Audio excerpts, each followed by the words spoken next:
নমস্কার বন্ধুরা, আশা করছি আপনারা সবাই ভালো আছেন। আজ আমি যাচ্ছি গুজরাট কচ্ছ ডিস্ট্রিক্টে সবচেয়ে ফেমাস আর সবচেয়ে জাগ্রত মন্দির মাতানা মঠ। মাতানা মঠকে মা আশাপুরা মায়ের মন্দিরও বলা হয়। মা আশাপুরা মন্দিরের যে রহস্যটা, মা আশাপুরা মন্দিরের মায়ের মূর্তিটা মাটি থেকে অটোমেটিক প্রকট হয়েছিল, তো যার কারণে ভীষণ জাগ্রত মন্দির। দেশ বিদেশ থেকে বহু লোকেরা এখানে আসে মায়ের দর্শনের জন্য। আজ আমরাও যাচ্ছি মায়ের দর্শন করার জন্য। আর এখানে বছরে একবার ভীষণ বড় উৎসব হয় নবরাত্রির সময়। তো বহু লোকেরা 100 কিলোমিটার 200 কিলোমিটার দূর থেকে পায়ে হেঁটে আসে মায়ের দর্শনের জন্য। তো মায়ের ভক্তরা এখানে প্রচুর পরিমাণে আসে, প্রচুর পরিমাণে মাকে মানে।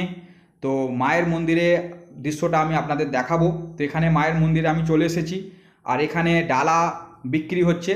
তো এখান থেকে ডালা কিনে আপনারা মায়ের পুজো দিতে পারেন। তো আমরা এখান থেকে ডালা নিয়ে নিচ্ছি পুজোর জন্য।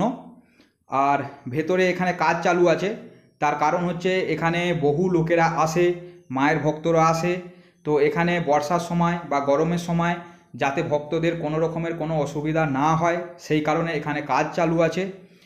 আর মন্দিরটা কিন্তু নতুন তৈরি হয়েছে, কয়েক বছর হলো। কারণ মায়ের মূর্তিটা যখন অটোমেটিক মাটি থেকে প্রকট হয়েছিল তখন কিন্তু এই মন্দিরটা ছিল না। তো মন্দিরটা পরে বানানো হয়েছে। তো খুব সুন্দর লাগছে, আর ডিজাইনও খুব সুন্দর, আর অনেক বড় এরিয়া নিয়ে কিন্তু মন্দিরটা আছে। আর এই মন্দিরের ভেতরে ভিডিও করা অ্যালাউ নেই, বা মায়ের কোনো ফটো তোলা বা মায়ের ভিডিও করা এখানে অ্যালাউ নেই। তাই বাইরের দৃশ্যটা আমি আপনাদের দেখাবো, ভেতরের দৃশ্যটা হয়তো দেখাতে পারবো না। আর এখানে যে বোর্ডটা আছে, এই বোর্ডে কচ্ছ ডিস্ট্রিক্টে যেসব ফেমাস জায়গা আছে তো সেইগুলো এখানে কিন্তু সব কিছু দেওয়া আছে এই বোর্ডের মধ্যে। টোটাল 35-36টা ফেমাস জায়গা আছে কচ্ছ ডিস্ট্রিক্টে, যেগুলো আপনারা ঘুরতে পারবেন। তো খুব সুন্দর একটা জায়গা। কচ্ছ ডিস্ট্রিক্টে এলে ঘোরার কিন্তু এখানে অনেক জায়গা আছে। তো মন্দিরে এখানে লাইন দিয়ে ভক্তরা যাচ্ছে মায়ের দর্শনের জন্য।